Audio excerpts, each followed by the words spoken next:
What do you get when you take a bit of XCOM, add swords and just a sprinkle of mercenaries? You get Wartales, a new mercenary management game in which you try and make a living in a war-torn world filled with vigilantes, mercenaries and refugees. Today we take on the role of mercenary leader and fight, steal, trade and betray to conquer the first region and take on the first boss. Let me introduce you to the crew. This is Potato, our master of sword and shield. Carrot, a shield and axe wearer. Turnip, providing support from a distance. And Onion, the dagger-wielding rogue. Oh yeah, and don't forget Pony, the packing mule. He's part of the team too. The group deserted their army and is now looking to seek fame and fortune in Tiltren country. We start out at some hillside cliff. The first thing we do is rename our pony to Donkey, for obvious reasons. A group of bandits already awaits us and is blocking our way out, so we engage them. This should be a fairly easy fight because it's 2 of them versus 4 of us. But it's a great opportunity to show you the combat mechanics. Wartales has an XCOM style of combat. It's also turn-based, but each turn you can pick a character that hasn't had a turn that round. At the start of every match, you're able to place down your characters on pre-selected spots. After placing our characters down in such a way that they surround our enemy, we send in Potato to deal the first hit. This made Potato and the hoodlum engage each other, which means that they can only attack each other now. We sent in Onion to stab him in the back, critically striking the opponent. After that, Turnip shot him with her bow, almost killing the first guy. Carrot jumped in to finish him off with a sick kill animation. The enemy archer approached and managed to shoot Potato. Time for revenge. The boys surrounded him and Onion jumped in for the killing blow, critically striking once again. Our first bit of loot wasn't that much, but hey, we fought 2 guys. What do you want?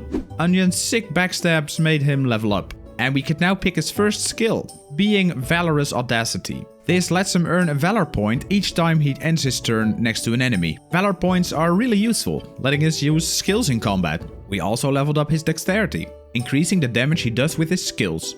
We approach the plateau stables and get offered free horseshoes if we buy a horse. But we didn't do that just yet because it was freaking expensive. However, we do have another opportunity here. Apart from their class, characters can also learn a profession. We turn Onion into a thief and let him steal some iron ore, which will be very useful later on. It does raise our suspicion level a bit, but I think we'll be okay. As we discover the city of Stormcap, we earn enough experience to get a knowledge point. These are basically skill points and are used to buy various upgrades. We chose the skill that makes us able to run around the world map, because walking in this game is freaking slow. By the way, let us know in the comments down below if you like Wartales. We enter the tavern in Stormcap and accept the mercenary bounties from the local bounty broker. After that, we visited the blacksmith and Carrot stepped forth to learn the ropes, but he wasn't able to craft anything just yet, so we left. We set up camp at the edge of the city. The camp is like the game's personal hideout, with different parts you are able to upgrade. Right now we don't really have much yet, just a campfire and a workshop. Potato volunteered to become the group's tinkerer and used the stolen iron ore to craft some fishing hooks, which will be useful because Wartales also has survival elements, and you do have to feed yourself. We approached the lake close to Stormcap and changed Carrot's profession from smith into fisherman. He managed to catch 2 carp and a perch in a very unique fishing minigame. We travel south of the lake and search for the bounty targets, and there they are.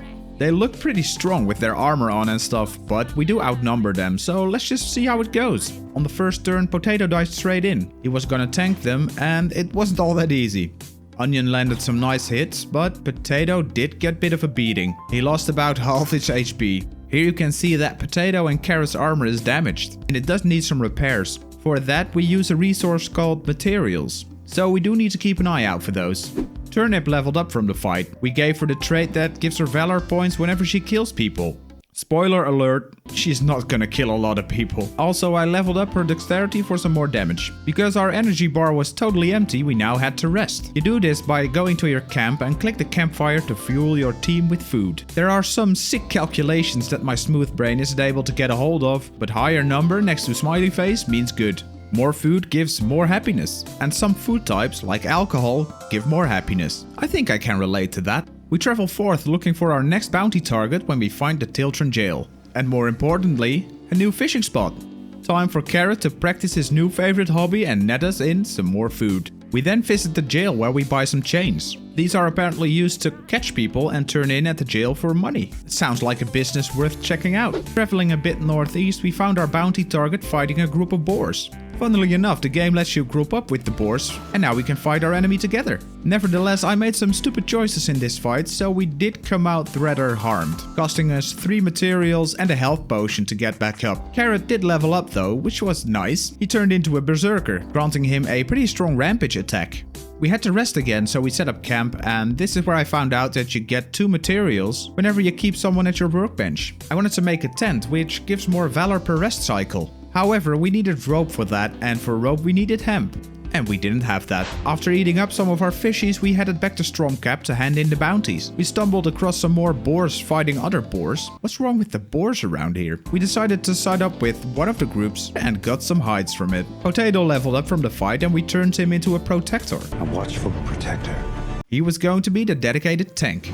On our way back, we neared a guard tower. After checking it out, I found out that Rovent was here to offer our first regional quest. This is kind of the main story of the game, in which you have to find and complete a series of different quests, mostly concerning bandits and refugees from the mysterious war that's going on. Rovent tells us that some bandits are hiding in his favorite man cave or something, so we head in and engage them. The fight was kinda easy.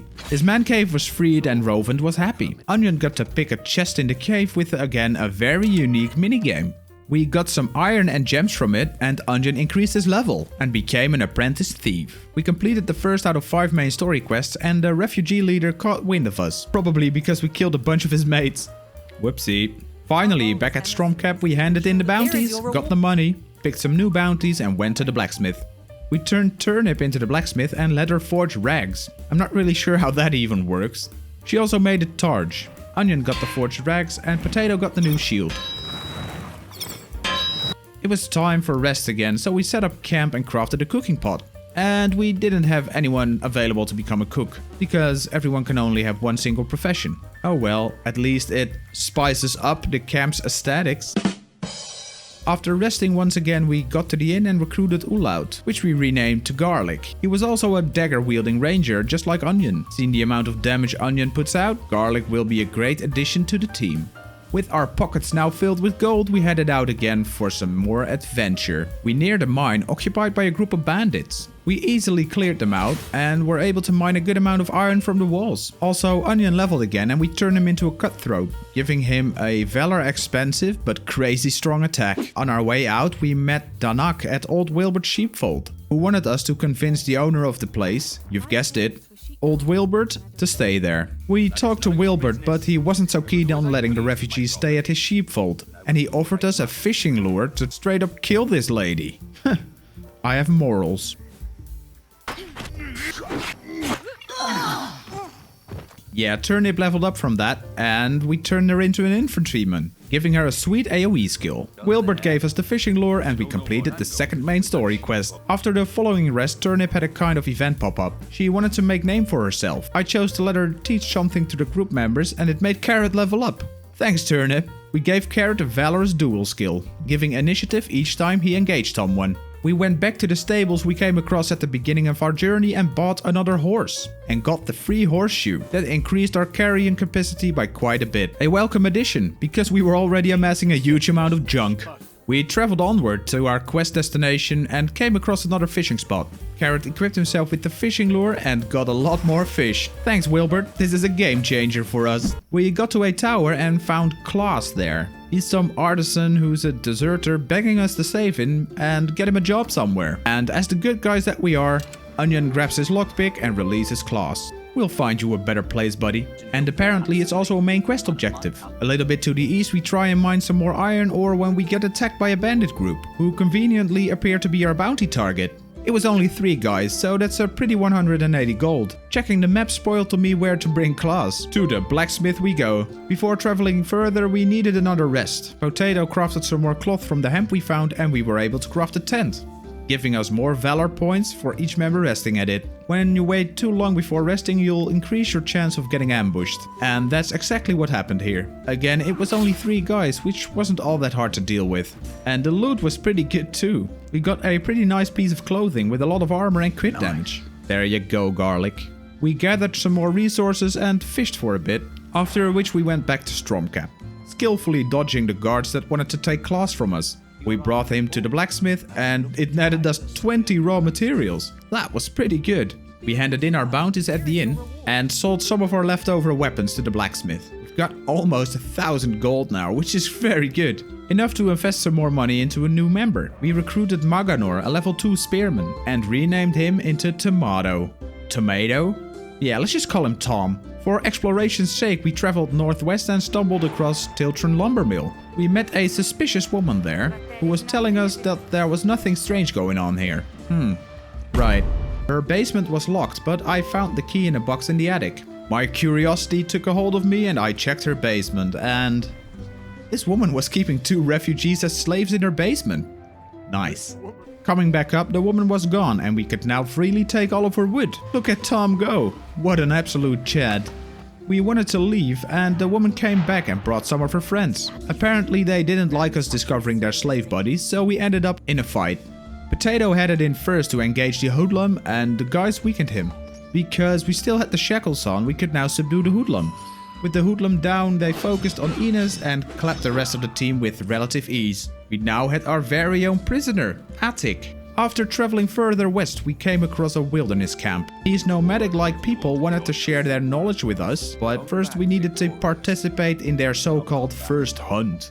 They gave us a quest to find and kill a beast close to the stables. Well, that sounds easy enough. We traveled back to Stormcap and crafted ourselves a camp chest, which is used to launder stolen goods into normal goods. Also, we were now renowned enough to choose a captain. And who else can do it better than Potato, our frontline hero? I liked the way Tom was able to poke from behind friendly lines, and we needed another character anyway to be our cook. So we went to the inn and hired another spearman, and named him Walnut. I wanted to get to the stables for the quest, but my sense of direction completely left me here. But we did discover a new farm. A seemingly distressed woman said something about her husband being kidnapped and something about his friends, and then she asked us to ask them to come to the farm. Yeah, sure, whatever. We found them just around the corner. You could have just yelled at them from the farm, you know. The husband's friends were more than happy to get to the farm, and when we got there, a huge fight broke out between the local guards and the refugee band.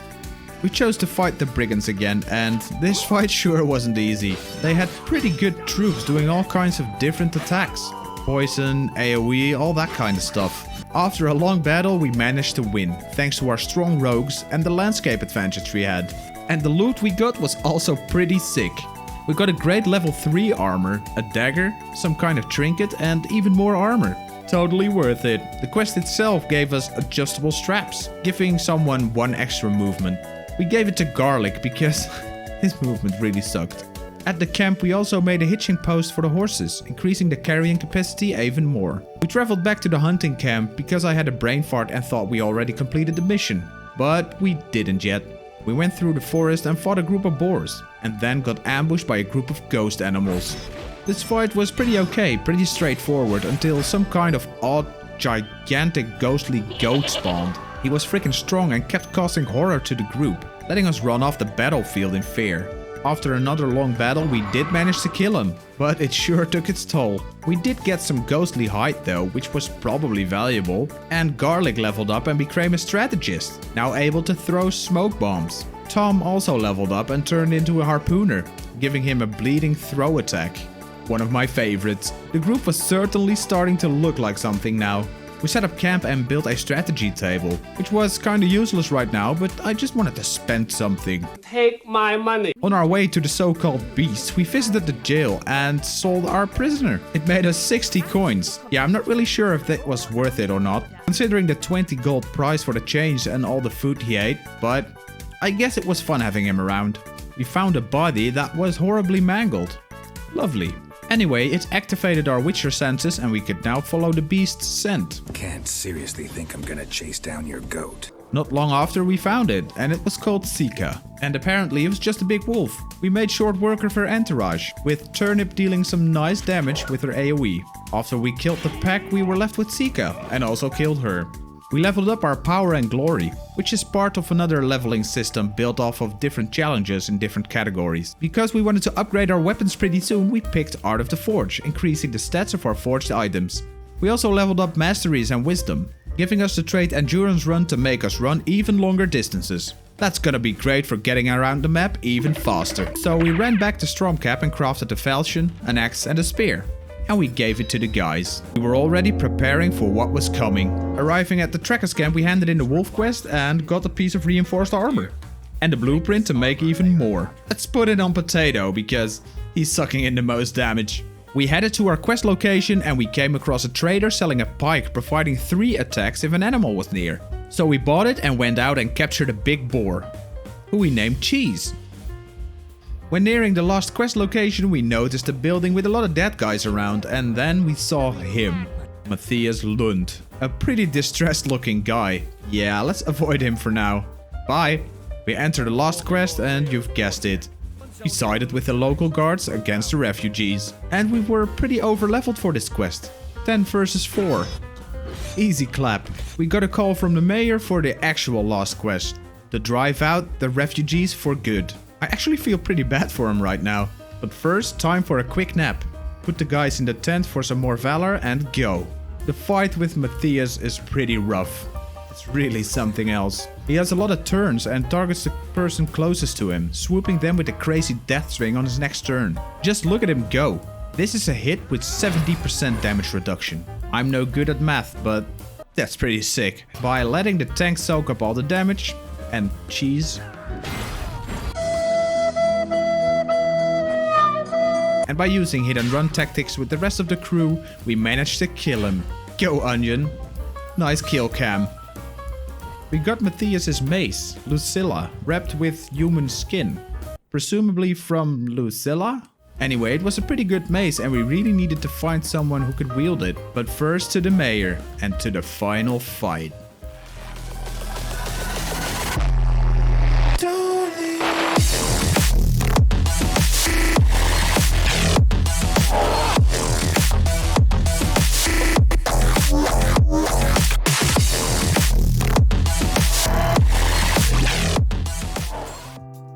And this, my lovely people, this is how we got the border pass out of Tiltren and saved the citizens from the menacing refugees. What a great game this is, I really love it. And to you, thanks for watching. Let me know in the comments if you like Wartales. And while you're still here, why not watch the next video too? Bye!